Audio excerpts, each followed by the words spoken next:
अंग्रेजन बहू और बेचारी भूली सास। माधवी अपने पति रमेश और अपने बेटे अजय के साथ रहा करती थी।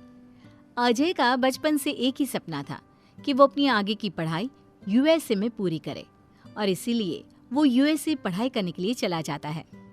3 साल बाद जब वो अपनी पढ़ाई पूरी करके आता है तो अपने बेटे के आने की खुशी में माधवी उसकी पसंद के कई तरह के पकवान बनाती है और जब घर की डोरबेल बजती है तो माधवी अपने पति रमेश को कहती है, लगता है मेरा अजय आ गया है, आप यहीं बैठना, मैं दरवाजा खोलती हूँ।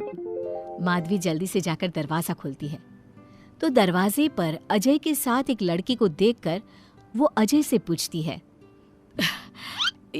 ये कौन है बेटा? माँ, ये ग्रेटी है। हम दोनों यूएसए में साथ ही पढ़ते थे और अब ग्रेटी इस घर की बहू है। क्या बहू? अरे बेटा, तूने शादी कर ली और बताया भी नहीं। कम से कम अपनी माँ को बता तो देता कि तू अपने साथ इस घर की बहू लेकर आ रहा है। मैं बहू के आने की कुछ तैयारी तो कर लेती।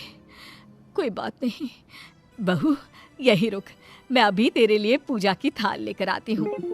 मॉम, आप अपनी ये फॉर्मेलिटीज बाद में पूरी कर लेना। I'm so tired right now.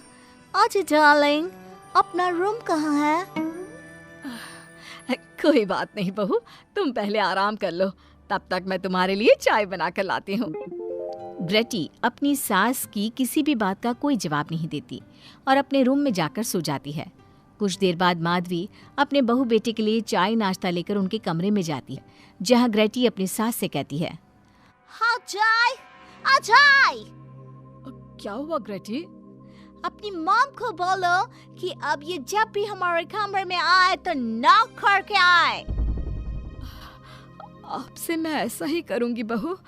वो तो आज ही तुम दोनों आए हो तो मुझे लगा थक गए होंगे, इसलिए जल्दी जल्दी मैं ऐसे ही चाय नाश्ता लेकर आ गई।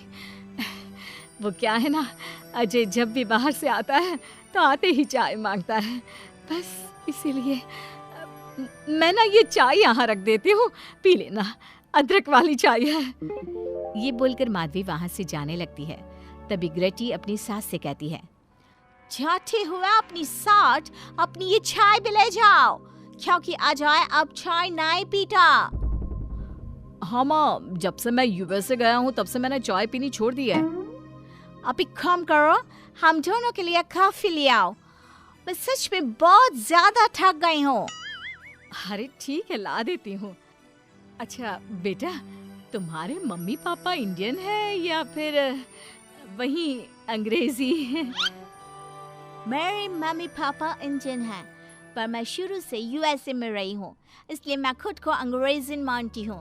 वैसे अब जल्दी से जाकर मेरे लिए कॉफी लेकर आओ और मेरे बारे में इतना ज्यादा इंक्वायरी करने का जरूरत नहीं है। अरे हाँ हाँ, अभी लाती हूँ। वैसे बहू, मैं तुम्हें ना इंडिया के सारे तौर तरीके सिखा दूंगी। अरे क्या हुआ, तुम्हारी परवरिश अगर यूएसए में हुई है, हाँ तो इंडियन ही ना। आपसे ज्ञान नहीं मांगा है, अब कुछ देर के लिए हम दोनों को अकेला छोड़ दो प्लीज, हाथ छोड़ता है। अपनी बहू की बात सुनकर माधवी वहां से चली जाती है। माधवी का उतरा हुआ चेहरा देखकर रमेश माधवी से कहता है, हमने इस नालायक को बाहर पढ़ने के लिए भेजा था और इसने क्या किया, बाहर से अंग्रेजन बहू उठाकर ले आया। माधवी, तुम बहुत भोली हो, पर मैं नहीं। ये लड़की हमारा घर तोड़ देगी, हमसे हमारे अजय को दूर कर देगी। देखा, आते ही कैसे रोब झाड़ रही है, जैसे तुम इस घर की नौकरानी हो। तुम उसको बोलो कि तुम इस घर की मालकिन हो और उसकी सास हो, वो वही करे जो तुम कहोगी। अरे आप बेकार में ही गुस्सा हो रहे हैं। बहू यूएसए की है, यहाँ नई नई आई है, उसको यहाँ के तौर तरीके नहीं पता और वो मुझे अपनी माँ मानती है, तभी तो अपने नखरे दिखा रही है। वैसे भी ना बहू बेटी दोनों बराबर ही होती हैं। माधवी, कौन सी बेटी अपनी माँ से ऐसे बात करती है जैसे तुम्हारी बहू कर रही है? मैं बस तुम्हारे कहने पर चुप हूँ, वरना मैं अपने बहू बेटों को आज ही घर से निकाल देता। ये कहकर रमेश वहां से चला जाता है। ऐसे ही कुछ दिन बीत जाते हैं और ग्रेटी अपनी बेचारी भोली भाली सास पर अत्याचार करती रहती है। ग्रेटी अपना सारा काम अपनी सास से करवाती और उसी को भला बुरा सुनाती। ऐसे ही एक दिन माधवी कपड़े धो रही होती है और ग्रेटी माधवी को सताने के लिए अपने सारे कपड़े लाकर उसे देती है और कहती है, मॉम्स, ये मेरे कुछ कपड़े हैं, जरा इन्हें भी धो दो। इतना बोलकर ग्रेटी तैयार होकर घर से जाने लगती है। तभी माधवी उससे कहती है, बहू, आज तुम्हारे ससुर के दोस्त के घर में एक छोटी सी पार्टी है। उन्होंने सहपरिवार बुलाया है। मैं चाहती हूँ कि तुम और अजय भी आज हमारे साथ वहाँ चलो और आज ना साड़ी पहनना। मॉम, अभी मैं क्लब जा रही हूँ। रात को मुझे टाइम मिलेगा तो आपके साथ चली जाऊंगी, पर साड़ी बारी नहीं पहनूंगी। ये कहकर ग्रेटी वहाँ से चली जाती है। शाम हो जाती है। सब ग्रेटी के घर आने का इंतजार करते हैं और इस वजह से कोई भी पार्टी में नहीं जा पाता। इंतजार करते करते रात के 12 बज जाते हैं। 12 बजे रात को ग्रेटी नशे की हालत में जख्मी घर आती है। अपनी बहू के सर और हाथ पर लगी चोट देखकर माधवी परेशान हो जाती है और जल्दी से फर्स्ट एड का बॉक्स लाकर अपनी बहू के सर पर पट्टी करती है। एक माँ की तरह प्यार करते हुए वो अपनी बहू से कहती है, बहू, तुझे चोट कैसे लग गई बेटा?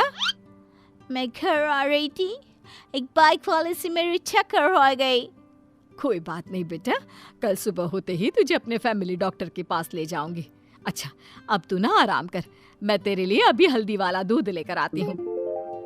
माधवी, मैंने तुम्हें पहले ही समझाया था, ये अंग्रेजन हमारे घर के लिए ठीक नहीं है, पर तुमने मेरी एक नहीं मानी। अब देख लो, आज इस अंग्रेजन बहू की वजह से सारे मोहल्ले में हमारी नाक कट गई है। आज सब हम पर हंसते हैं और ये सब कुछ तुम्हारी वजह से हुआ है, तुम्हारी छूट की वजह से हुआ है। ये कहकर रमेश अपने रूम में चला जाता है, पर माधवी अपनी बहू की पट्टी करके उसे उसके कमरे में जाकर सुला देती है। अगले दिन माधवी ग्रेटी को लेकर अपने फैमिली डॉक्टर के पास जाती है, जहां ग्रेटी देखती है कि उस डॉक्टर की बहू ने साड़ी पहनी है और एक संस्कारी बहू की तरह घर में पूजा पाठ करके अपने सास ससुर के पैर छूकर उनका सुबह सुबह आशीर्वाद लेती है। डॉक्टर की बहू को देखकर ग्रेटी को अपना बर्ताव याद आता है और उसे एहसास होता है कि वो अपनी भोली और मासूम सास के ऊपर कितना अत्याचार करती है, पर फिर भी माधवी सबसे लड़कर हमेशा उसका साथ देती है। ये सब देखकर ग्रेटी को पश्चाताप होता है और कुछ देर बाद वो दोनों दवाई लेकर घर आती है। जब माधवी ग्रेटी को दवाई खिलाने के लिए उसके पास जाती है तो, मॉम, मुझे माफ कर दीजिए, मैंने कभी भी आपके प्यार को नहीं समझा, आप पर इतना अत्याचार किया, आपकी बेइज्जती की, आपसे घर का सारा काम करवाया। आपने मुझे कितनी छूट दी, पर फिर भी मैं आपके साथ इतना बुरा करती थी। और आज जब मैं नशे की हालत में चोट खाकर घर आई तो भी आपने मुझसे कोई सवाल नहीं किया, उल्टा आपने मेरा साथ दिया, मेरी सेवा की। और जब मैंने डॉक्टर की बहू को देखा घर का काम करते हुए, अपने सास ससुर की सेवा करते हुए, तब जाकर मुझे एहसास हुआ कि मैं कितनी रॉन्ग थी। एक इंडियन होकर भी एक बहू के कर्तव्य से दूर रही और आपके ऊपर अपनी अंग्रेजी का रौब झाड़ती रही। मुझे माफ कर दीजिए सासू माँ।